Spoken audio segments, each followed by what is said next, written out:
Just letting everyone in. Welcome to today's Supervisor Roundtable. Appreciate everyone's time today. For those who aren't able to join, just remember we always send out a recording of this, but it's always nice to engage in person, of course. So thank you all for your time today. We're just waiting for some other folks to join.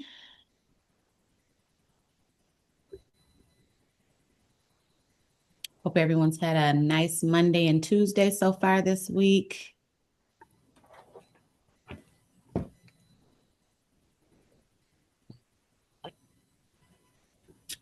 And I am going to go ahead and get started. We don't have anyone else waiting in the waiting room. We are waiting on one of our co-facilitators to join, but we will let her in there she is.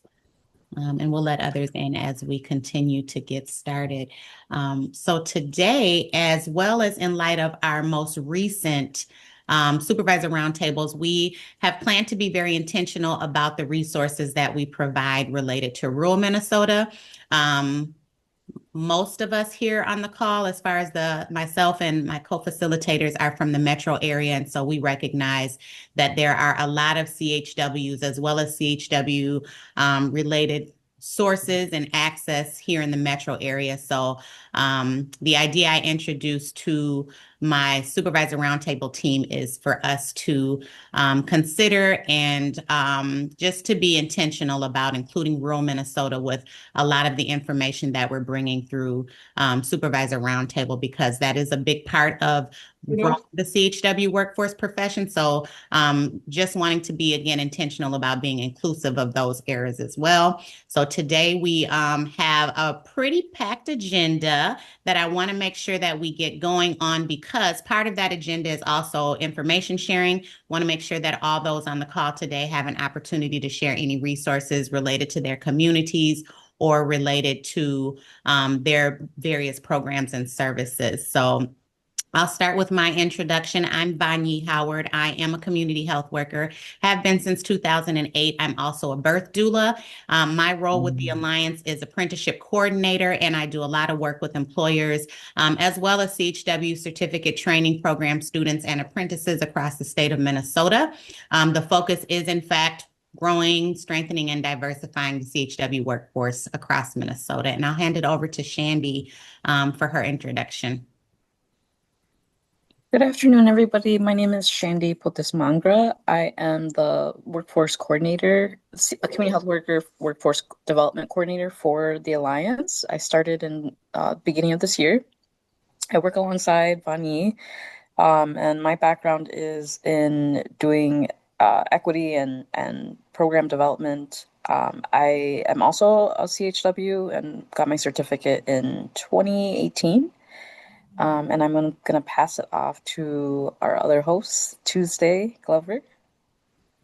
Thank you. My name is Tuesday Glover, and I'm the program director at the Volunteers of America, Culturally Responsive Caregiver Support and Dementia Services team. Our focus is working with caregivers and supporting them through the journey as they take care of their loved ones with dementia. And also, we have a public health component. As many may know, there's no cure for dementia. So we are in the community, person-centered, supporting caregivers, the community, and older adults with health services, and educating about dementia and the risk factors for dementia. We also have a mobile clinic, so we're in the clinic, in the community, doing lots of health screens and just filling those gaps for people who don't have challenges with either receiving health care or don't have health insurance or whatever it may be. We're there to support the community that way. And I'm going to pass it on to Keisha. Good morning, ladies and gentlemen. Well, good afternoon. I'm Keisha Hayslett. I am the executive founder and master trainer at Excellence Health Career Center, and our focus is around global health workforce training and development. And we do a lot of public health training, healthcare training, just getting our healthcare workforce ready so that they can be skilled, so that they can move up in whatever arena they decide to venture into. So excited to be here. I'm passing it to. Let me jump in that's real you. quick, Okay. Keisha, Okay. because we are going to actually just make time for anyone on the call here Okay. to share resources and updates from their organization. So anyone can actually feel free to jump on in. I will try Okay. very hard to capture some of this information from the chat if you choose to put it in the chat and share it via an email of resources and updates after today's meeting so that those who are not able to attend can get that information as well. So feel free to pop on camera, otherwise come off of mute and share any resources or updates from your organization or within your community. We'd love to hear about it. Bonnie, this is Heidi Carlson from the MDH Healthcare Homes Program. And I know I said I would be joining from the car, but I stayed stationary for a few minutes so I could pop on and give a resource from Healthcare Homes. So we just did have our annual learning days in May 14th. And I just want to give a shout out to one of our presenters. Angela Brown was a community health worker from North Memorial who gave a very well-received presentation on her work in addressing disparities in breast cancer care for Black women at North Memorial. And she has become so valuable to them that she was initially hired on a grant and now is employed full-time with North Memorial. So the incredible work the community health workers do there is really beginning to be recognized as more and more valuable. But what I wanted to let you guys know about today is we have an upcoming webinar on Thursday, June 5th. And the name of it is Building Trust in Culturally Diverse Clinic Environments. And I wanted to put that out there for anybody. It's a free webinar. There are CEUs for one contact hour. It's from 12 to 1 on Thursday. And I can actually drop a link in the chat so those who would like to register get the word out that it's a program that anybody can take part in. Presentations are from the Minnesota Department of Health and from those communities that some of the cultural communities that some of the clinics serve. So there'll be cultural beliefs highlighted among the Hmong and Somali and Spanish language population. And I'll drop that in the chat. Thank you so much, Heidi. I'm glad you could make it. I was gonna be a team player with you and get that information into the chat, but I'm glad you could pop on. I'll go next too regarding the alliances update. So as the field experience apprenticeship coordinator and then Shandy being the workforce development coordinator, we have an update regarding the alliances registered apprenticeship process. We are now a sponsor for organizations that would like to participate in CHW apprenticeship.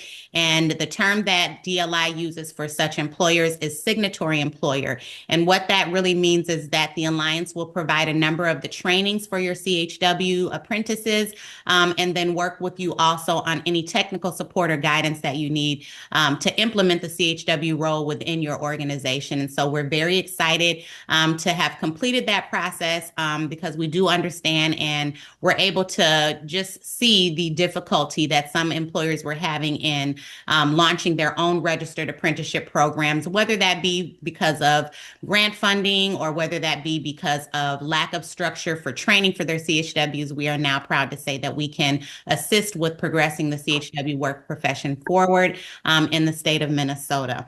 Another update that we want to share is related to the CHW Leadership Institute. We have a number of CHWs who signed on to our leadership program. We are having session number 5 coming up next week on the 10th. We will have a CHW turned policymaker by the name of Latricia Vita speaking with CHWs at that particular leadership program. And so we again encourage you to share that opportunity with CHWs within your organization so that they are too able to take advantage of the Leadership Institute, myself, Shandy, and a number of other CHWs across the state, Angela Fields, our program manager, Rachel Stoll, we have all gone through the CHW Leadership Institute and found it very meaningful and valuable to our each respective CHW careers. And lastly, most of you here on the call may have received an email from me maybe about a month or so back. We want to bring CHW Spotlight back to the Alliance. In the sense that we want to make sure that we are highlighting CHWs across the state of Minnesota and the impact of the work that they're doing in their respective organizations and the communities that they serve. I will send that out again, maybe today or tomorrow to everyone. It's just kind of a questionnaire that we'd like for a supervisor or anybody who works closely with a supervisor that you want to highlight and answer questions about what is the impact that they have in the community. We will share that information in Spotlight and a nice photo shot of the CHW in our monthly newsletter. We will also share that on our website. There is no limit to how many CHWs an organization can highlight. So please, if you have a CHW or CHWs in mind and you want to highlight their personal work and the personal impact they have as a CHW in your communities, please share that information with us at the Alliance. Anyone else have updates? We have some time to spend on this, so I want to make sure everyone has an opportunity to share. Bonnie, this is Janelle Peterson with Homestyle Direct, and I just wanted to share, we have officially started and on our website our specials, which are in addition to our regular menu. So in essence, it gives people 40 to 42 different options.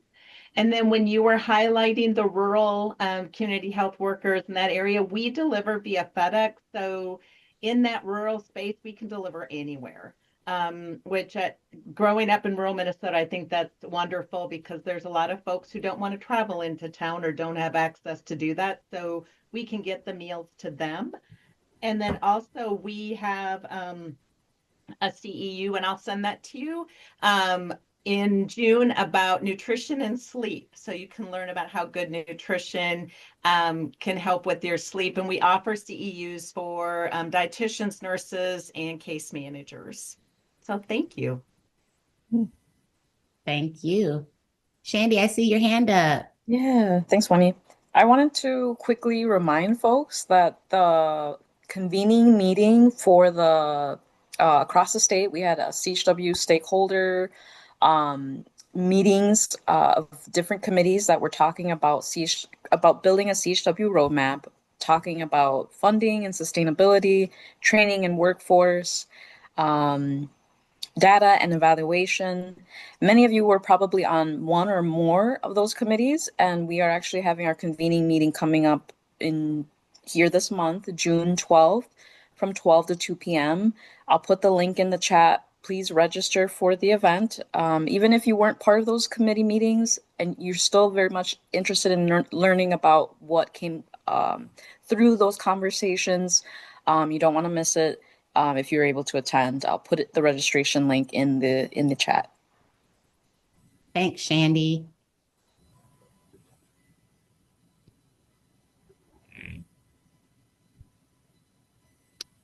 Anyone else want to share updates or news, events happening in their organization or around their communities? Again, we have been very intentional about including rural Minnesota in our programming for Supervisor Roundtable because we here in the metro area have seen for many years the supervisor CHW presence and relationships and also access to resources. So we want to make sure that we are sharing that information with rural Minnesota, but also giving opportunities for them to access services like Homestyle Direct that are available in those areas. So please pop off and share. Many of you may have also just yesterday received an email from me with some potential grant opportunities from Minnesota Council of Nonprofits. As I receive those, I will also continue to share those.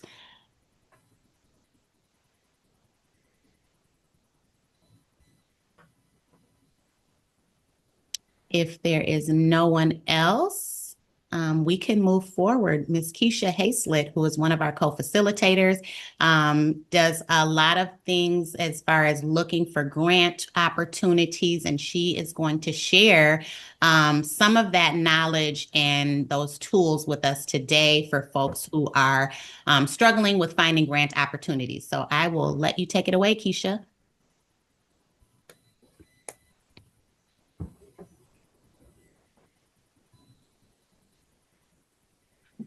All right. All right, ladies and gentlemen.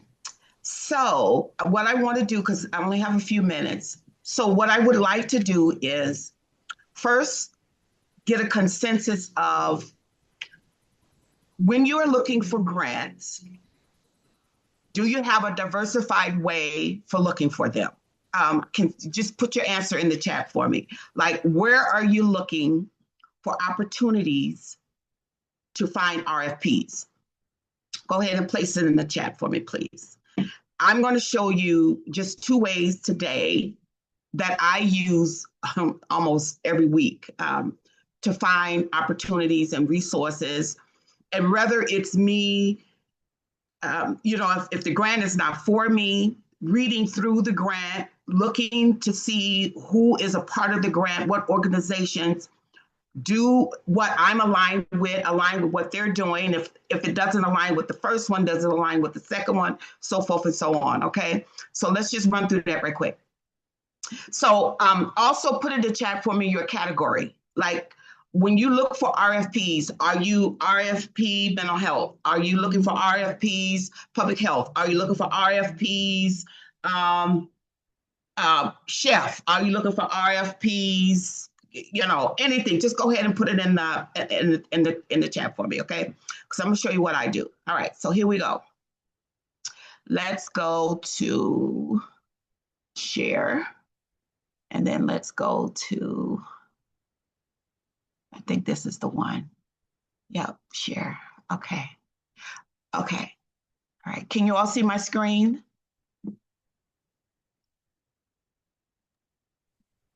Let me know. Yes, no, yes. Okay. All right. So what I would do is, if you all have a LinkedIn, one thing you could do is you could come to LinkedIn, and let's say I want to put RFP, somebody throw out something. What can I look for? RFP what? Want to do rural health, public health? Somebody throw out something, please. Yeah, let's do rural health. Rural health. Okay, so RURAL HEALTH. Okay. Okay, so I would come here. And then what I would do is I would go to post. Oh, now my computer want to move slow. Then I also want to do filters, right? Because we know RFPs have timelines and deadlines.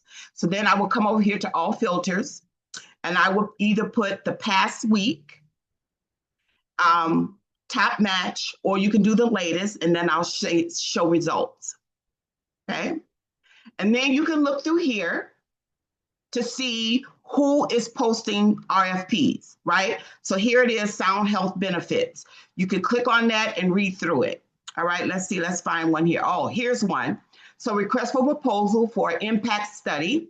If that's up your zone of genius, you click on here and you can read through it. Also, what I would do is connect with the person who actually posted it, right? So you can send them a DM and say, hey, I was looking through the LinkedIn page and I noticed you posted this RFP. I would love to connect, whatever your messaging is, okay? But that's one way that you can actually look for RFPs, okay?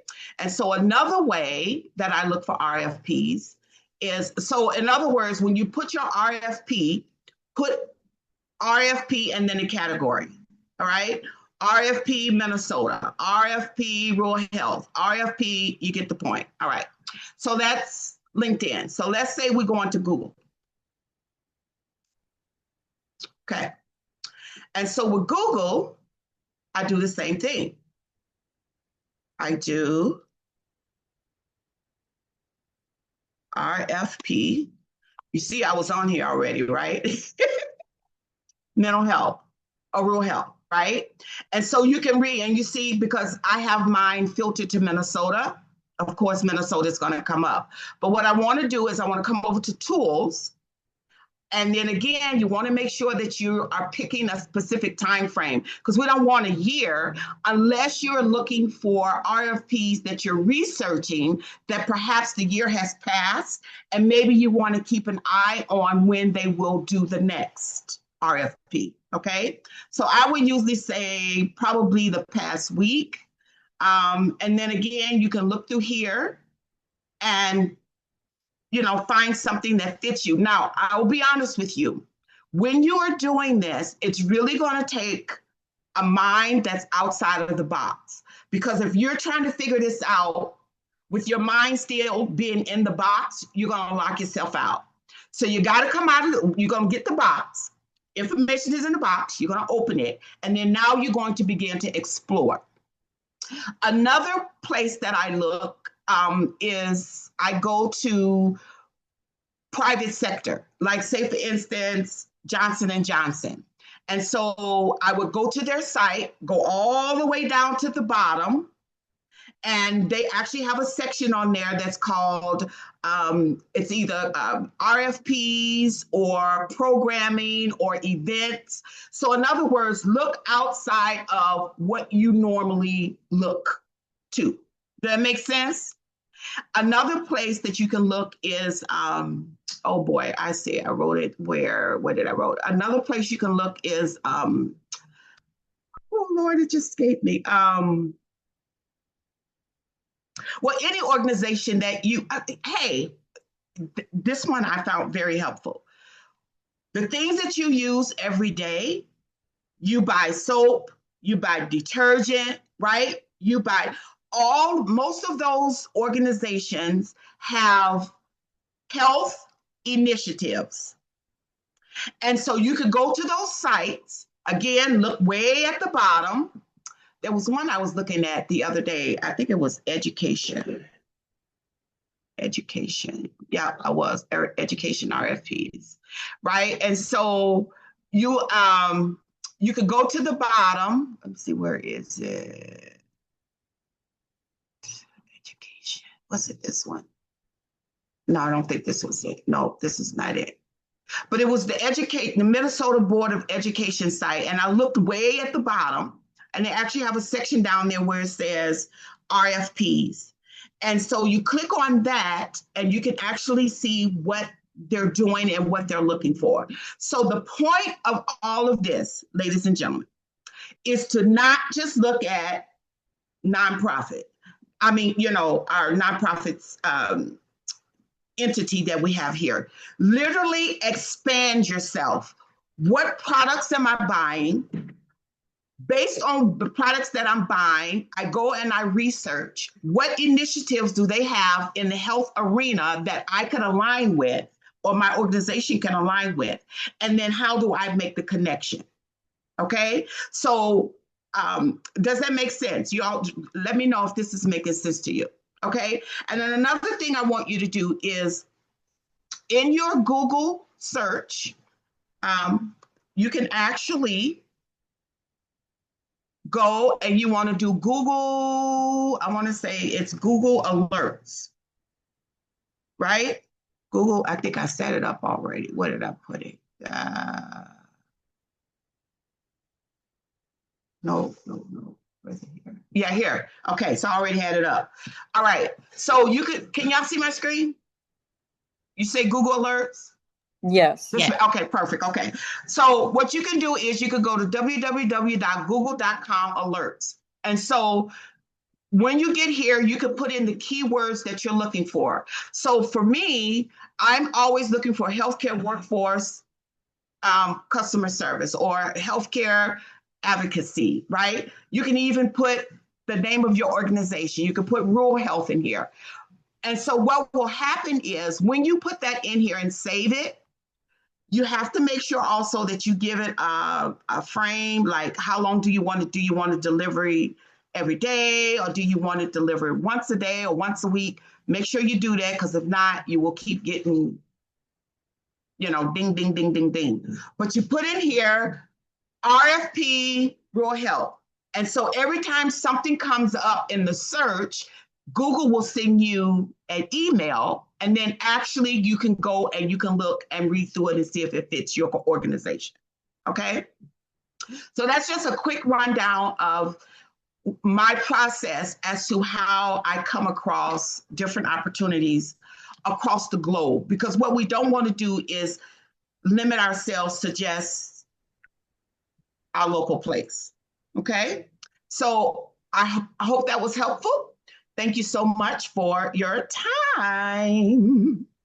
Thank you so much, Keisha, for that valuable information. Does anyone here have any questions for Keisha and the demonstration that she just did with the search engines for finding grants? Yes. Pop on in, Shandy. Hey, Keisha, great presentation. I was going to ask about the Google alert. I had not thought to use that. I'm wondering when you like how well does it do filter based off of the criteria that you're giving it? So like do you get a whole lot of searches that you have to comb through, or does it do a good job of filtering what you're looking for? It usually sends you things based on your keyword, right? So I would get, and normally it'll send you a whole like a lot of documents, and then you would have to filter through it. Now I would have to say this: there are some really good stuff in there. But to answer your question, I think it does a pretty good job. Once you give it the guidelines, the barriers, the boundaries, you will get some really good information. I'm good. Thank you. Thank you for the question. Other questions for Keisha? I have a comment. I was just going to say, really good, Keisha. Thank you. She's such a great presenter.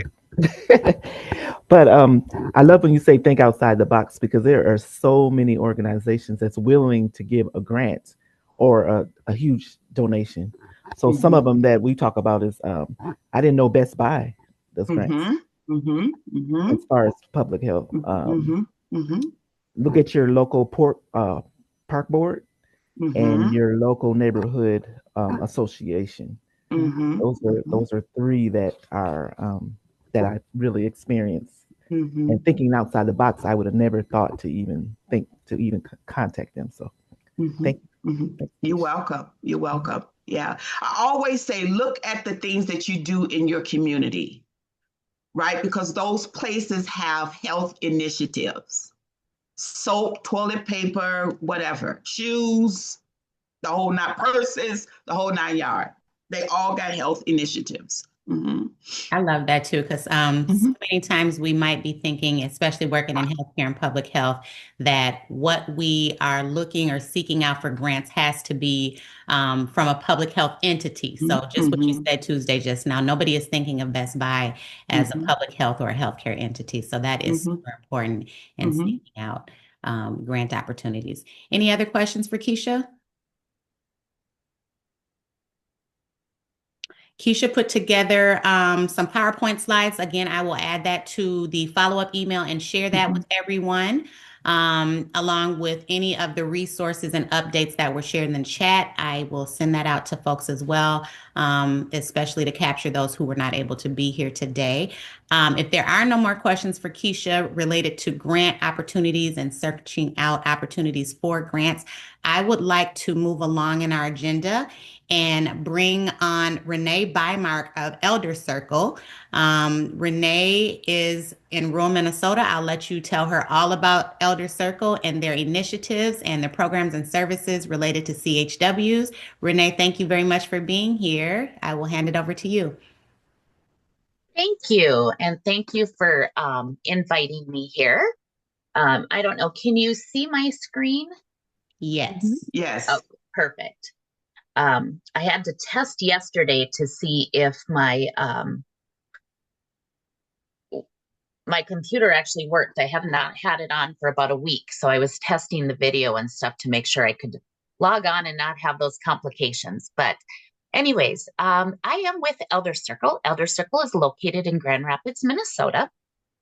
Elder Circle's mission is to empower older adults to maintain active living, healthy independence, and we provide services, resources, and referrals. Oops, sorry, that one went pretty quick. Also, one of the things that we like to share with people is if we can support older adults in their home, allow them to age in a place of their choice or in their home, what we can save the state and county on what it costs for individuals to live in an assisted living or a nursing home facility. And those costs are going up. The challenge for us in rural Minnesota also is the lack of home care staff. So that direct support staff, not having that always available in the community. This is a list of Elder Circle services. We have an adult day program, a home visitor program. We do in-home services under a 245D license. We have grocery shopping and delivery. We do lawn mowing and snow removal, assisted transportation, which is medical transportation, caregiver consulting, supportive in-home technology. We've done quite a few pilot projects of testing different kinds of technology to support individuals in their home. It can be as simple as an angel sense for somebody who maybe has dementia and you want to monitor wandering, just the security. We also have units called an LEQ. She's a nice little robot that can live with somebody independently, and it is an AI robot. So she actually starts to learn people's habits and behaviors. And once you engage more, she engages more with you. There's back office where caregivers are able to go in and do some of that programming also and keep in touch with their loved ones if they're not living in the home. We do support groups. We have a memory support group, a caregiver support group, Parkinson's support group. We do a technology lending library. That is our iPads so that individuals are able to check those out. It could be for possible telehealth.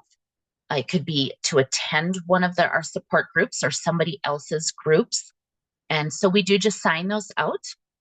We also do health and wellness classes. And these are all evidence-based classes. And currently we're offering 13 different kinds.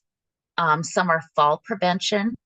We do the full Live Well series with like living well with chronic pain, chronic conditions, diabetes. We also have a new one that we're just starting. It's called Bingo Size. Everyone loves bingo. So we are incorporating bingo with health and exercise. So it is also an evidence-based course.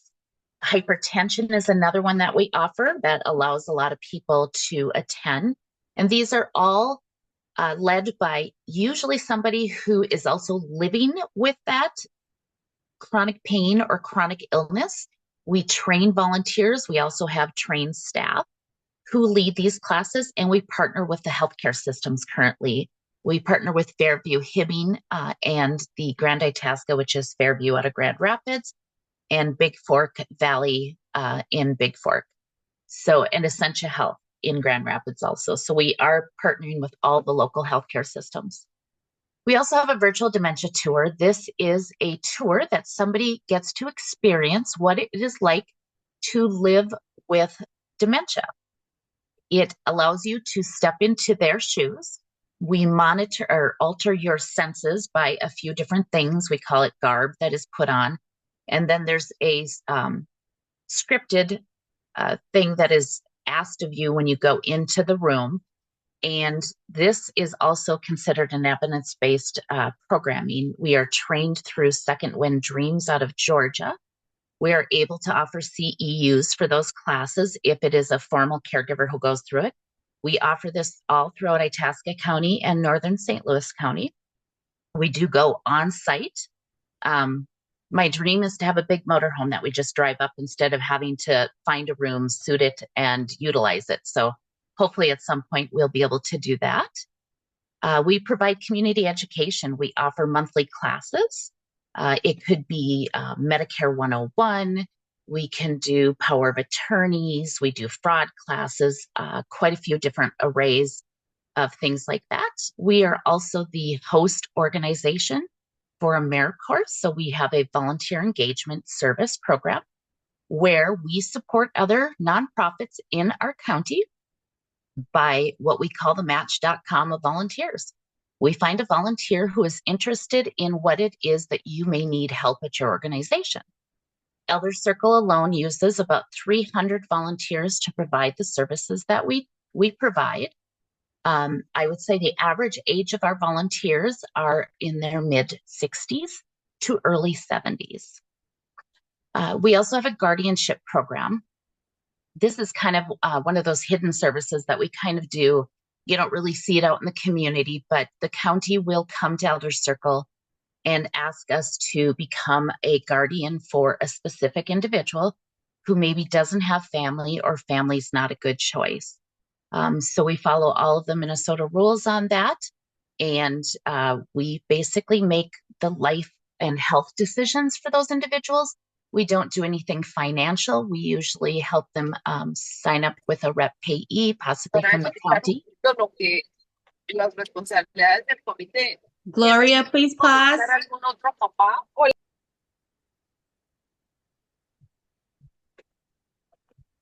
And then we have Resourceful, which is our partnership with Essentia Health. This is a platform that anyone can go on and can put their zip code in, and it will give you all of the services that are available in your community. And these are free and reduced services. And I'll show you a little bit about that. And then we also have the Active Living Center, which is a collaborative with the Itasca County YMCA.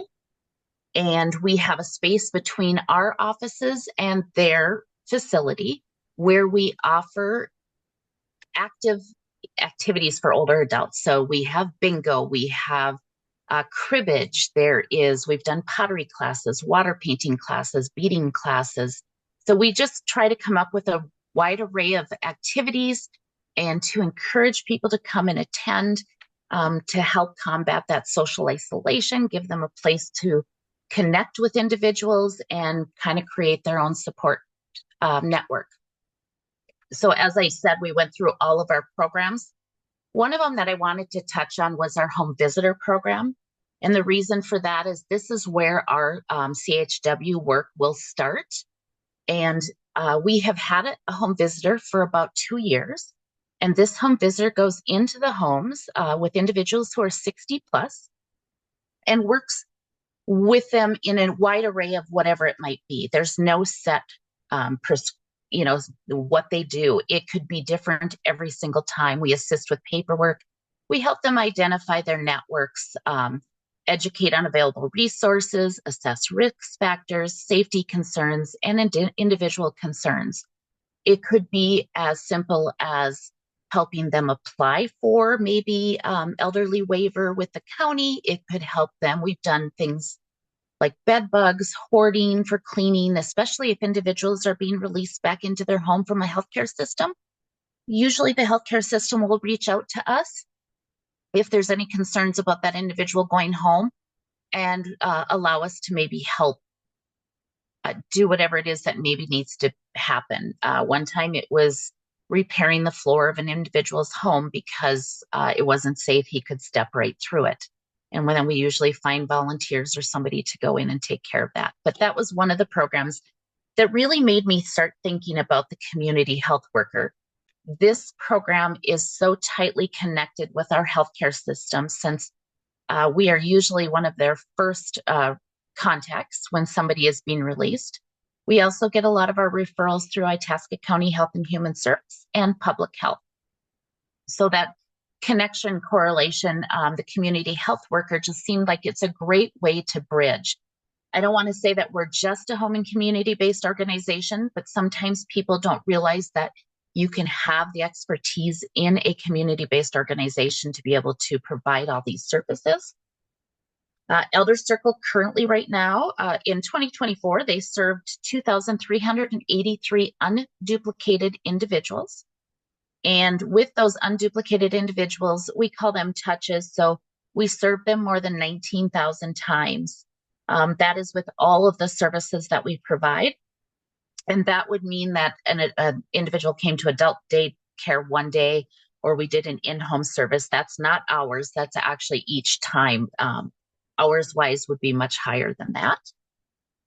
We also do all of our services through multiple payer sources. And I'm going to stop, I think, sharing right here quickly. We do quite a few different payer sources.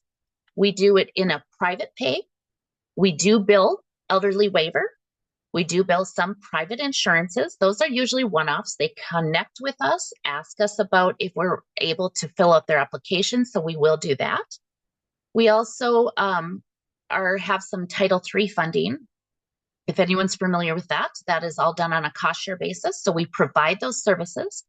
We send a statement to the individual with what the cost of their service would be based on their income. And they have the opportunity to participate in the cost, but nobody is refused for their inability or unwillingness to participate in that cost.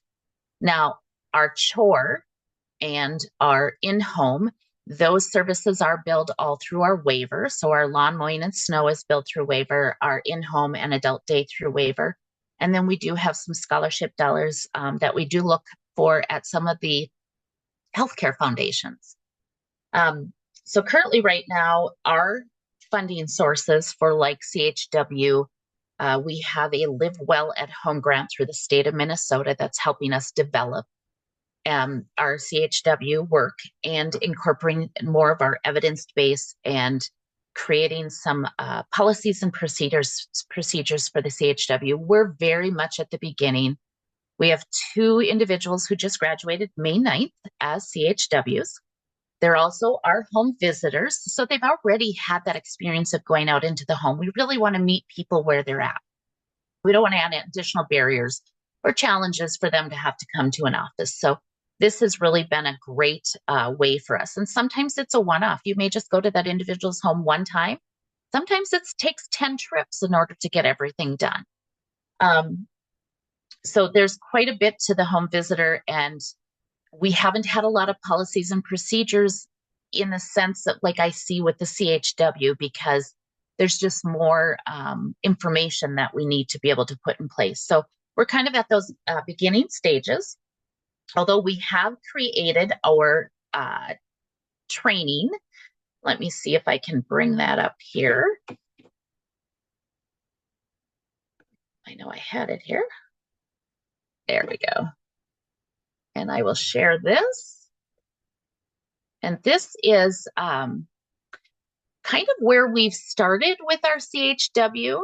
So this is going to be our onboarding form. This is where we will put all the information in. We have an initial onboarding, what we do first, and we track all of this. We have a secondary onboarding. And then we have a list of all of our policies and procedures, which I do see some additional ones coming into play as we move forward with our CHW work. And then at the bottom of this is our training checklist. These are the items that we will be having training for our CHWs. We have added one additional since I had sent this to Yvonne, fraud and waste training. This one's going to be required through CHW Solutions. I think one of the questions was, how will we do reimbursement and billing? Elder Circle has chosen to work with an organization called CHW Solutions out of the Metro. And they will be our billing source, and they will have the medical director. And we feel like that's the best way for us to start as we're building our policies and procedures. But because they have things that they require for us, it's kind of an evolution. So we're working with them to create those policies and procedures, because we will have to follow what's in our organization, but also in their organization. Part of this is setting us up to, the big goal would be to be a community care hub down the road. We are in talks with our local Quad A, the Arrowhead Area Agency on Aging. They are identifying Elder Circle as one of the organizations that would probably stand out and be able to take on that community care hub, so that we can help support other nonprofits and other organizations. So that's kind of the direction we're going. I see the community health worker as a great bridge for that also. And that's something that we'll be able to use. And as a community care hub, obviously there's fees that we would charge other organizations for the services we could provide. So there's some sustainability there. We do, I would say our number 2 funding source is our program service fees. So all of our billing. Number 1 is this year alone was a state grant, because we did get quite a large grant from the state. Normally our program service fees are our top revenue. State this year is our top revenue. We do have some federal dollars for our AmeriCorps. We get some funding through our county, and we do some foundations. We have some local foundations, Grand Rapids Area Community Foundation and the Blandon Foundation. And a lot of those foundations are changing too as the landscape has changed. We're seeing them change how they're putting out RFPs, what they're looking for. And sustainability is always top of the mind, obviously. And I always say we'd love to be able to be sustainable 100%. But when you're offering free and reduced services, that's a challenge. So we're doing our best. Elder Circle has been around for just about under 30 years. So it's a strong organization. Our roles of where we see in our organization, starting now, as to where those CHWs will be incorporated in our caregiver consulting world, our home visitor, our guardianship, our evidence-based, and our support groups. And that's where we kind of see that work, and we're going to take it slow. I think we're going to start with our home visitor first and incorporate it that way. We are hoping to have 2 to 3 more individuals attend the CHW this fall and have them graduate. So the goal would be to have 5 by the end of 2 years, which would be wonderful. Looking at all of these, I kind of mentioned the trainings. There's quite a bit. One thing that the 2 who graduated from the CHW shared with us, because we have done a lot of work with dementia, and we do partner with the Alzheimer's Association, is that there wasn't a ton of education on dementia. So one of the requirements we're going to have is we'll have them do the Minnesota Board on Aging Dementia Capability Training, the Caregiver Consulting Training, but they will also become certified dementia practitioners. That will give them that additional training. I think they shared with me almost 3/4 of their visits has something to do with dementia. So we know that that's very prevalent in the community. Itasca County, I think we're at 33% of our population is 65 plus. So we do have an aging community, and it's a rural community. I say we're very geographically challenged too. You could go to one client's house and drive 2 hours before you get to the next one. So it's a lot of distance in between. So there's a lot of that. I think, let's see. The skill development is really important, and Elder Circle has filled their application out for the apprenticeship, and I am finishing adding our training onto the site. I had a little glitch in the beginning when we were trying to get signed up on the site to get all the education and everything in. But I feel like this is such a bridge for, like I said, the healthcare systems. I just see that they're struggling. I know that they, with the releases of individuals who are being released out of the hospital and needing additional help, and just all of that can't happen with just the healthcare systems. And so being able to have the CHWs who are able to bridge that and help a little bit more. It may even be that some of them attend appointments with people just to help keep things straight. We find that we're doing a lot of that now with our medical transportation program.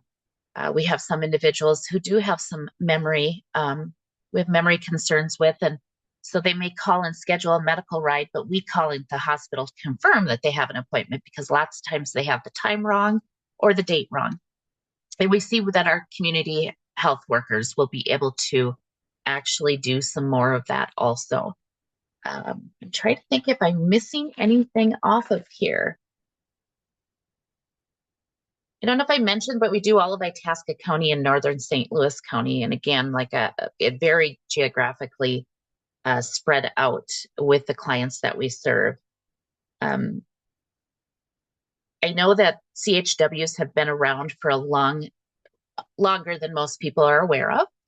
But I think that they're just kind of getting traction. And when I have mentioned it to any of the healthcare systems that we partner with, they are extremely ecstatic that we are doing that. We have gotten letters of support from our public health, from Itasca County Public Health and Itasca County Health and Human Services, and also Fairview Range, that's in Hibbing and Grand Rapids, and Essentia Health. So they really believe in the work that we're doing, but I don't see them, or at least from what they've expressed with us in the rural areas, they're not seeing their system incorporating CHWs into theirs. They do have some, but they're not seeing as widespread usage and going into the community.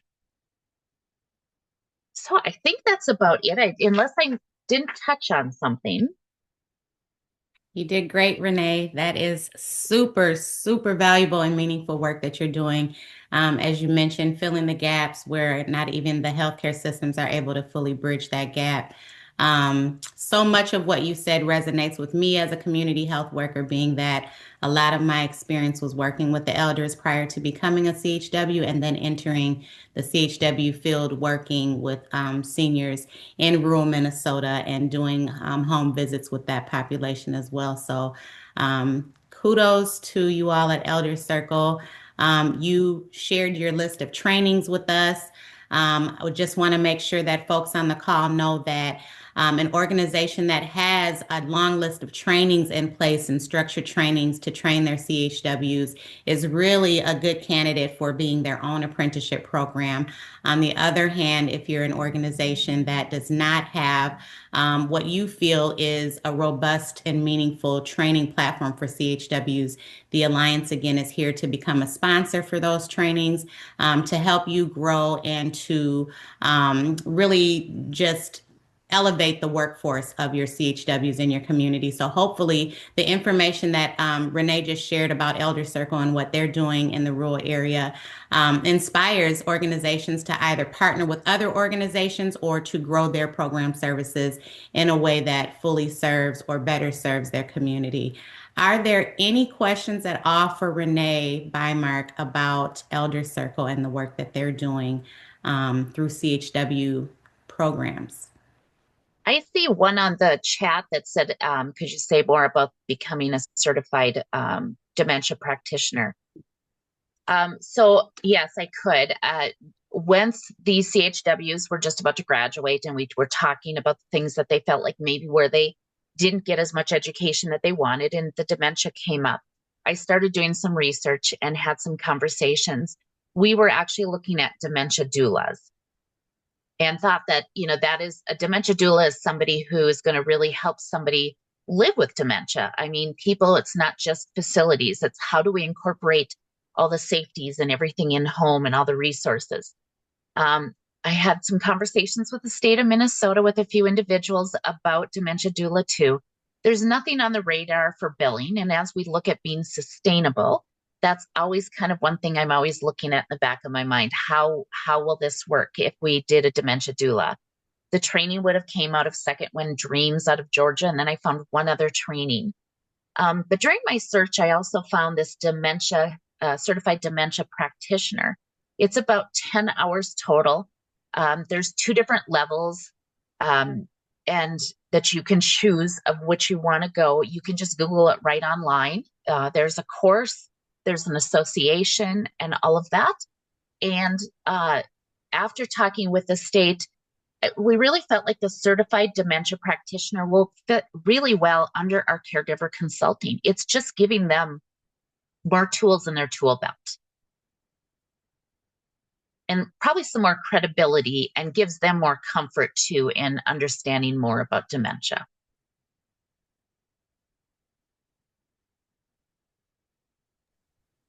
Other questions for Renee? I have a question. You're doing some excellent work. It's almost similar to what Volunteers of America is doing. And I'm just wondering, as you're in the field and in the community, do you come across persons with early onset. It seems to be on the rise in the Twin Cities, and I just want to know, is it something that you're seeing? We And do. Yes, yes, definitely. so what that's doing for our work is, so that person could be 40 years old and they're caring for their loved one that is a child, and then they're taking care of their grandparents or their mother. So it's like a sandwich caregiver. It's like a whole family journey as they take care of their loved ones with dementia. And I was just wondering if you've seen that in the rural We do. areas. We see that a lot. And granted, we serve mostly older adults, and we don't like to define what that is. Some of our grants only let us do certain ages. But I would say we've seen more come early onset. We've worked closely. A couple years ago, we actually had the Barclays come and do some training. I don't know if you're familiar with them. They're pretty renowned in the dementia world, and came and did training for the community, but also for the healthcare system. So we did like a morning doctor visit, like when they do their meetings at 7 in the morning. And we really talked about that and tried to bridge that so that we get referrals from doctors. We really want those referrals when a doctor gets a diagnosis or an early onset, that the referral comes to us, and then we're able to bring the family in. We do a lot of caregiver consulting, and it's not one-on-one, it can be the family. So we can have a group of 10 people sometimes in one of our caregiver consulting sessions, because you are working with everybody. And if everyone's not on the same page, it's very hard to be successful.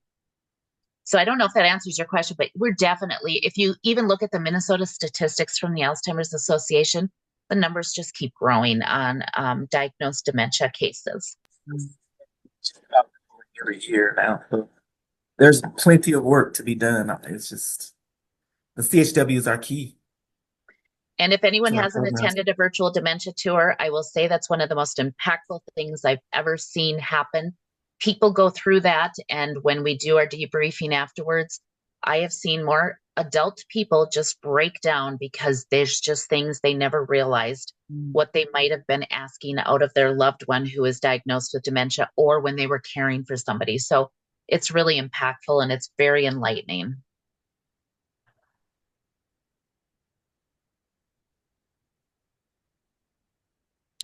Other questions for Renee?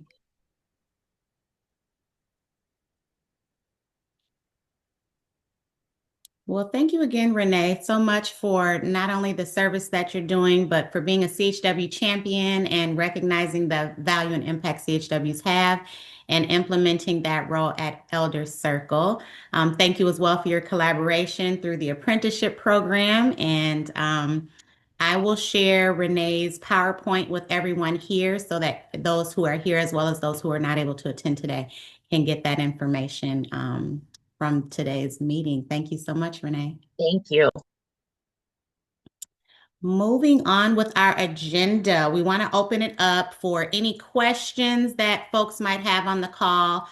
This is a space where you can talk about any challenges or barriers you're experiencing within your organizations and get feedback from all of us here who are CHW champions, CHW supervisors, and employers. So I can open it up for anyone to pop off mute and share any concern or barriers, challenges, successes even that you're seeing within your organizations.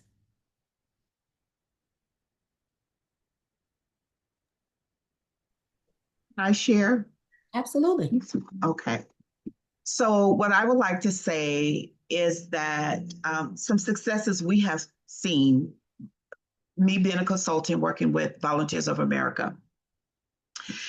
You know, we have a lot of support groups and a lot of trainings, but what I find is there's not a lot of hands-on care that's being done, right? And so what Volunteers of America had the opportunity to do was hire a consultant to walk with the family so that they can get the diagnosis that they need, right? So it's one thing to have a caregiver in a training to get a certificate, but it's another whole thing when you actually walk with them, hold their hand, teach them, and so that they, their lives could be changed.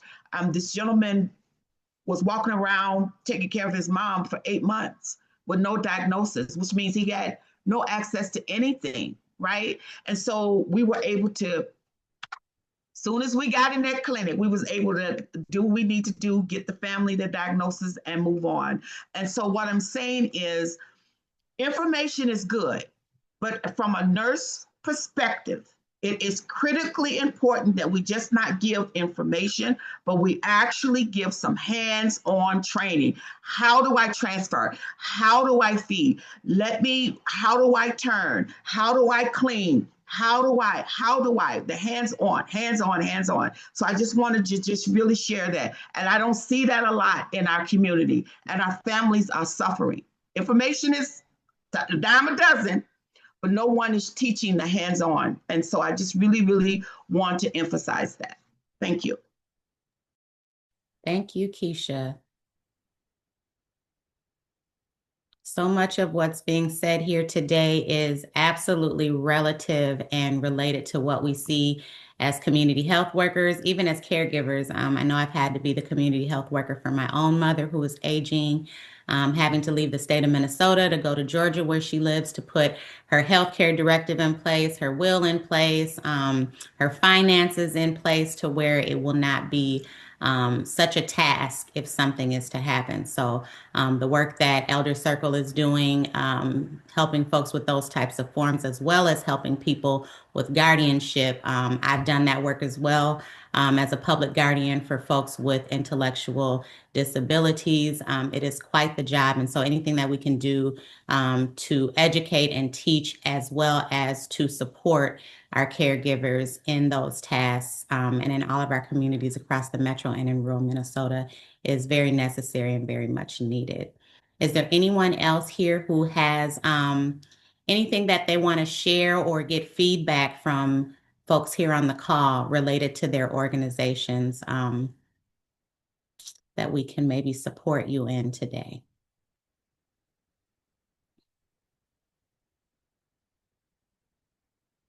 Anything at all off topic that folks want to share today? We are here, but certainly can give folks some time back so they can nurture their grant seeking skills that Keisha talked about earlier today.